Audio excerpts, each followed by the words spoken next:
അസ്സലാമലൈക്കും all welcome back. എന്തൊക്കെയുണ്ട് വിശേഷങ്ങൾ? എല്ലാവർക്കും സുഖമായിരിക്കുമെന്ന് വിശ്വസിക്കുന്നു.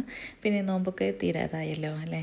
ഇനിയിപ്പോൾ എന്തായാലും ഈദിൻ്റെ തിരക്കിലായിരിക്കും എല്ലാവരും. അപ്പോൾ ഇന്ന് ഞാനിവിടെ കാണിക്കുന്നത് ഒരു ലഗോൺ ബിരിയാണിയുടെ റെസിപ്പിയാണ് കേട്ടോ.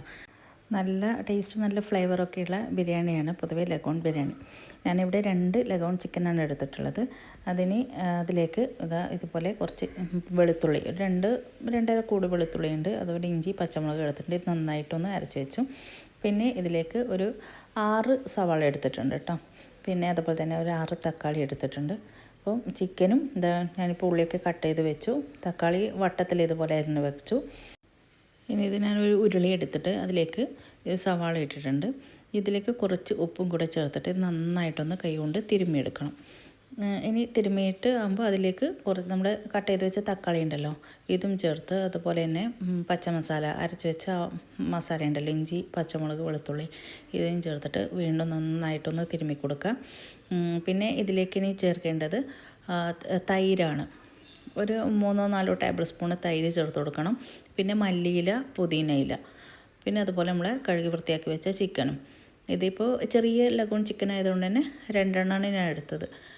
അതിലേക്ക് ഗരം മസാലയും കൂടെ ചേർത്ത് നന്നായിട്ടൊന്ന് തിരുമ്മി യോജിപ്പിക്കാം. പിന്നെ ഇവിടെ ഞാൻ ഒരു 4 ഉള്ളി ഇത് ബ്രൗൺ കളർ ചെയ്തിട്ട് ഇതുപോലെ ഫ്രൈ ചെയ്ത് വെച്ചിട്ടുണ്ട്.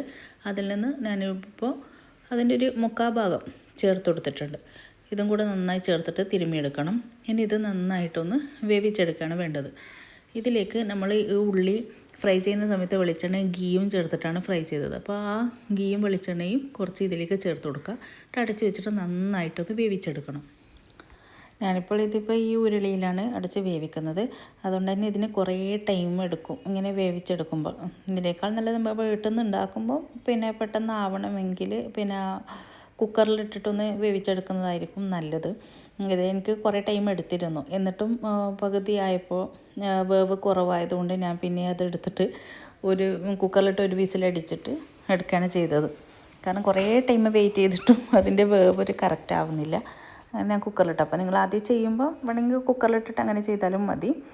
ഇതിപ്പോൾ നമ്മൾ മസാല റെഡി ആയിട്ടുണ്ട്. ഇനി ഇതിലേക്ക് ചിക്കൻ മസാലയുണ്ടല്ലോ, ചിക്കൻ മസാല പൗഡർ കിട്ടും, അതിൽ നിന്നും ഞാനൊരു 2 ടേബിൾ സ്പൂൺ ചേർത്ത് കൊടുത്തിട്ടുണ്ട്. ഇനി ഇതൊക്കെ നന്നായി ഇളക്കി പിന്നെ യോജിപ്പിച്ച് വെക്കണം. പിന്നെ ഇവിടെയുള്ളത് ഇത് മല്ലിയിലയും പുതിന ഇലയും പിന്നെ നമ്മൾ ഫ്രൈ ചെയ്ത് വെച്ച ഒനിയൻ ഉണ്ടല്ലോ, ഇത് ദമ്മിടാൻ വേണ്ടിയൊക്കെ നമുക്ക് റെഡിയാക്കുകയാണ്. അതിലേക്ക് കുറച്ച് ഗരം മസാല പൗഡറും അതുപോലെ തന്നെ ഒരു ടീസ്പൂൺ ഗീ ഉണ്ടല്ലോ, മിൽമ ഗീ, ഇങ്ങനെ ഏതെങ്കിലും ഒരു ഗീ ചേർത്ത് കൊടുക്കാം. പിന്നെ വേണ്ടത് റോസ് വാട്ടർ ഉണ്ടല്ലോ, റോസ് വാട്ടർ ഒരു ടേബിൾ സ്പൂൺ ചേർത്ത് കൊടുത്തിട്ട് ഇത് നന്നായിട്ട് ഇളക്കി യോജിപ്പിക്കുക. നന്നായിട്ടൊന്ന് മിക്സ് ചെയ്തെടുക്കുക. ഇത് ദമ്മിടുന്ന സമയത്ത് നമുക്ക് അതിൻ്റെ ഇടയിലും അതുപോലെ മുകൾ ഭാഗത്തൊക്കെ ഇട്ട് കൊടുക്കാൻ വേണ്ടിയാണ്. അപ്പോൾ ഇങ്ങനെ ചെയ്താൽ തന്നെ നമ്മൾ ബിരിയാണിയുടെ പിന്നെ ദമ്മൊക്കെ പൊട്ടിക്കുന്നത് നല്ല മണമായിരിക്കും. ഈ റോസ് വാട്ടറും ഇതൊക്കെ ഗീയൊക്കെ മിക്സായിട്ട് ചെയ്തതിന് നല്ലൊരു മണം ഉണ്ടാവും. ഇവിടെ ഇപ്പോൾ ഞാനിപ്പോൾ അരി 5 ഗ്ലാസ്സോളം അരി കഴുകി വെച്ചിട്ടുണ്ട്. പിന്നെ ഇതിലേക്ക് കഴുകി വെള്ളമൊക്കെ വറ വെച്ചിട്ടുണ്ട്. നെയ്ച്ചോറുണ്ടാക്കിയെടുക്കുകയാണ് ചെയ്യുന്നത്. ഇപ്പോൾ ഉരുളിയിലേക്ക് വെളിച്ചെണ്ണയും ഗീയും ചേർത്ത് കൊടുത്തു. അതിലേക്ക് കറുവാപ്പട്ട, ഏലക്ക, ഗ്രാമ്പൂ ഇതൊക്കെ ഉണ്ടല്ലോ, സാധാരണ നമ്മൾ നെയ്ച്ചോറ് വെക്കുന്നത് പോലെ തന്നെ ഇതൊക്കെ ഒന്ന് പൊട്ടിച്ചെടുത്തിട്ടുണ്ട്. ഇതിലേക്ക് ഞാൻ ഒരു സ്റ്റീലിൻ്റെ ഒരു മഗ് അരിയാണ് എടുത്തത്. അപ്പോൾ അതിലേക്ക് 1.5 മഗ്ഗാണ് വെള്ളം ചേർക്കുന്നത്. 1 ഗ്ലാസ്സിന് 1.5 ഗ്ലാസ് എന്ന കണക്കിൽ. അപ്പോൾ ഇതിപ്പോൾ 1.5 മഗ്ഗ വെള്ളം ചേർത്തിട്ട് അതുപോലെ തിളക്കാൻ വെച്ചിട്ടുണ്ട്. ഇനി ഈ സമയത്ത് നമുക്ക് ഉപ്പ് ചേർത്ത് കൊടുക്കണം, ആവശ്യത്തിന് ഉപ്പും പിന്നെ അതുപോലെ തന്നെ ചെറുനാരങ്ങ നീരുണ്ടല്ലോ ഇതും ചേർത്ത് കൊടുക്കുക. ഇനി കഴുകി വൃത്തിയാക്കി അരി ഇതിലേക്ക് ചേർത്തിട്ട് ഒരു മീഡിയം ഫ്ലെയിമിൽ അടച്ചിട്ടൊന്ന് വേവിച്ചെടുക്കാം.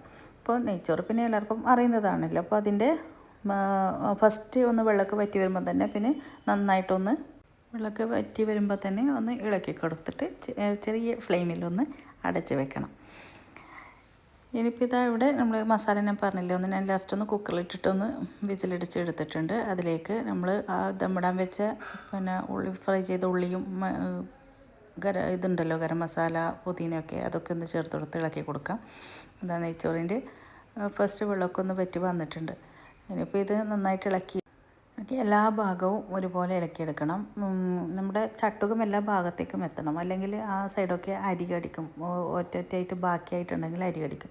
അപ്പോൾ നല്ല വൃത്തിയിൽ എല്ലാം മൊത്തത്തിൽ ഒന്ന് ഇളക്കി ഒന്ന് അടച്ച് വെക്കാം. അടച്ച് വെച്ച് ഇനി ഒരു 5-10 മിനിറ്റ് കഴിഞ്ഞ ശേഷം വീണ്ടും ഒന്ന് എടുത്ത് അത് തുറന്നിട്ടൊന്ന് ഇളക്കി യോജിപ്പിക്കുക.